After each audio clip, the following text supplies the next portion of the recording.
Michael, you always knew this week's set of fixtures was going to be difficult, but putting the Bournemouth game into perspective, they scored from a mistake. Apart from that, they didn't create a lot, and it proved to me that you still have a side capable of competing against teams at this level and have nothing to fear. What aspects of the performance weren't you happy with, and what do you think you need to improve? I felt that we could have been better in terms of our choices in the final third. I thought we put the ball in the box at times when we didn't have enough numbers in the box. I felt our runs at times into the box could have been better. We just looked a little bit hurried there. At times in the first half, more so our build-up, we allowed ourselves to be pressed. But to be fair to the opposition, their pressure was good. But equally, there was solutions to that we could have found a little bit better in terms of our choices on the ball. The positives were obviously you're right, we were with a team unbeaten this season, and there's very little between the sides, as you rightly say. We didn't feel that we were overawed in any way. We went right to the last whistle to try and get something out of the game. I felt we deserved to get something out of the game, and it was just disappointing to lose.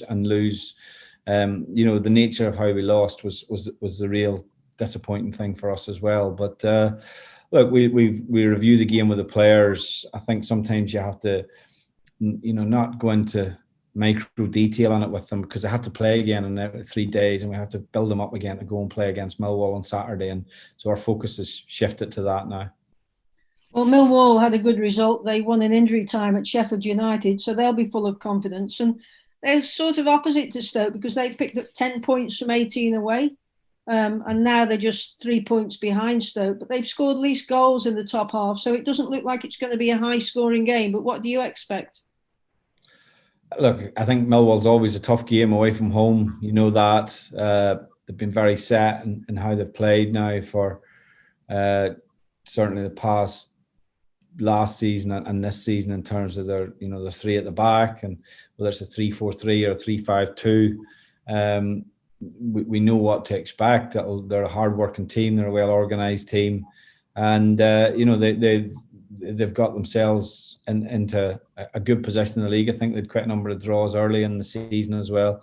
So yeah, look, we will go there and try and play out the way we have done in all the previous games. I think they'll try and stop us playing. So we have to be, we have to try and be above that and make sure that we're brave in possession. And again, given that we've had 2 setbacks, the key is not to have another one and try and make sure that we win the game. As you say, it'll be a test of character, and it's a good time to start getting better results away. Will you think of freshening up the team again? I think we have to look at it. We have 1 or 2 injuries, obviously, that'll come into our thinking, and we need to look at who's suited to come in for this game. We have a game again Wednesday, so yeah, look, I'll freshen the team up if I think it's the right thing to do. But equally, probably injuries are going to drive me to make some changes as well. So on to the injuries. What are they? Well, Sam Clucas has a quad injury, not as bad as we first feared, but probably 10 days to 2 weeks will be unavailable to us.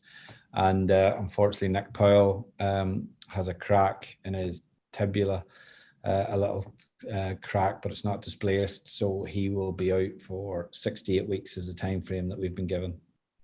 Did Campbell have any reaction to his appearance? No, he's good. He trained today, so no, good. I thought, again, you just see the benefit. He's on the pitch, he gets chances. He showed that in the game. I think he had three chances in the game, and hit the target with 1. Probably, just couldn't get onto the third one, and had a header actually that he probably would feel he maybe could have done a little bit better with. But yeah, it was just nice to see him back on the pitch. He's it's going to take him a little bit of time to, obviously, he's not played any football at that pace or that speed or intensity in his build-up, because the 23 games, you can't replicate that. So yeah, I think it was a positive 20 minutes for him, and it's good to see him obviously training away this morning as well. And have Dehaney and Doughty overcome their illness, the sickness? Yeah, both trained today, so they have. So yeah, they're back in the mix, and ready to play if needed. And Seaman and Fox still not available? No, Fox is still training with the medical team, although Seema trained this morning. He just probably needs another couple of training sessions before we would be able to consider him for the match day squad. So more realistic than not, Brentford's an option for Seema possibly to be reintroduced. And Leo's Ostergaard is fine after illness as well. And Tashin Oakley-Booth, how's he doing? He's doing okay. He's trained in the 23, played in the 23s on Monday night. So we'll just see. I think Tash needs more minutes under his belt before he would push to come back into our match day squad. Obviously, we have quite a bit of competition in midfield at the minute, so he's got a bit to do there. But yeah, he's getting as many minutes as he can with the 23s under his belt. It's obviously going to be a big disappointment with Nick Powell being out for several weeks. But you, as a manager, you prove your worth by addressing blips like this. You've rarely had back-to-back defeats at Stoke. What's the mood like in the camp? But mood's fine. The players were disappointed, obviously, to lose, but they gave everything in the game, and it wasn't a performance that we were, overly disappointed with. We were disappointed with the result, of course, but yeah, the players are fine. They come in and they've recovered and trained away, and their mind and our minds turn quickly to the next game, and that's what you have to do. You can't dwell on the situation, but equally we don't want a run of 2 defeats to extend any further than it is currently. Thank you. Good luck. Thanks, Ansel. Thanks, Ange. George now, please. Michael, obviously you've just dropped out of the top 6 places, but what would be your assessment as we approach the first quarter of the season? So we are seeing the league possibly taking shape now, aren't we? Yeah, I think so. I think, look, I don't look at that side of the league table too closely at this minute in time. Obviously, we've been in the top 6 since I think basically day one, but we're out of it now on goal difference, so that's not a huge factor for us. But what you do see is what's beneath us, and there's obviously not a lot of points between ourselves and the teams beneath us, but equally, we're only 2 points, I think, off third. So it's a very, very tight league, as we know, and we see the results this week again emphasising that, with teams, going away from home possibly and getting results that people don't expect them to get. And again, I think a lot of that just comes down to the number of games that we're playing and the turnaround of the teams. Just it makes it very, very difficult to get that real consistency in your playing and your results. But we've had two setbacks, but we have played. We've played the 3 relegated teams now, and we've played Bournemouth in the first 13 games. So we've had 4 of the. We've played, for me, the 4 best teams in the league in the first 13 games. So. Hopefully now we see where we are, we see the level that we're at, and we can get a win and run together now. Millwall have expectations as well. They came close last time as well. And you see any change in the way they will set up or personnel? No, not really. I mean, they're consistent. Gary has played with a back 3 there since I think most of the time that he's been there. They obviously have played with Bennett.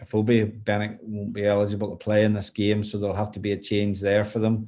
But we pretty know what to expect. We've got some very good players. Jed Wallace is a good player, and always a threat as well. They've got Ojo on loan as well, who is a threat. So it's a tough game. Millwall's always a tough game, and we'll have to be at our very best to try and make sure that we try and take 3 points.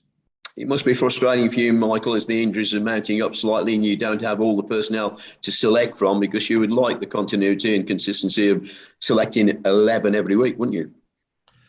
Yeah, I think we've tried to do that as much as possible where injuries have allowed us. We've particularly done it, obviously, in the back 3 where we've been consistent with, I suppose, tactically what we've done since the first game of the season, which means that when players come in, they're well versed. We train the team in that way, do a lot of work on the training pitch, so that when you do have to make changes, hopefully it comes in and doesn't upset your rhythm too much. And I don't believe we've suffered from that this season. The games that we've lost, particularly Bournemouth and Derby, were down to errors really as much, and we were punished for those errors. So that's the unfortunate nature of the league and the game in general, that we've suffered a little bit because of that. But in terms of what we've tried to do as a team, I think we've been consistent from the first game. Thank you, Michael. Good luck. Thank you. Dave, Dave Lee, is there anything from you? Thanks, George. Yeah. Hi. Obviously, Nick Powell is a big loss with all the goals that he's supplied this season. But of course, you have got now Sam Sturridge, Jake Brown, Tyrese Campbell, and Stephen Fletcher, who hasn't started as many games recently. Are you confident that they'll step up to the plate and supply the goals? Yeah, I think so. We Stephen had an injury and was only available for us after the international break. So his ankle injury kept him out for a few games, but he's still a player that has a lot to offer. He's a quality player. He's obviously in the latter stages of his career, and we have to manage him. And there's certain games I think he's more suited to than others. But no, he's got a huge amount still to offer. He just probably needs to get that goal to get him going again this season. We had 9 last season, and obviously his season was injury disrupted last season as well.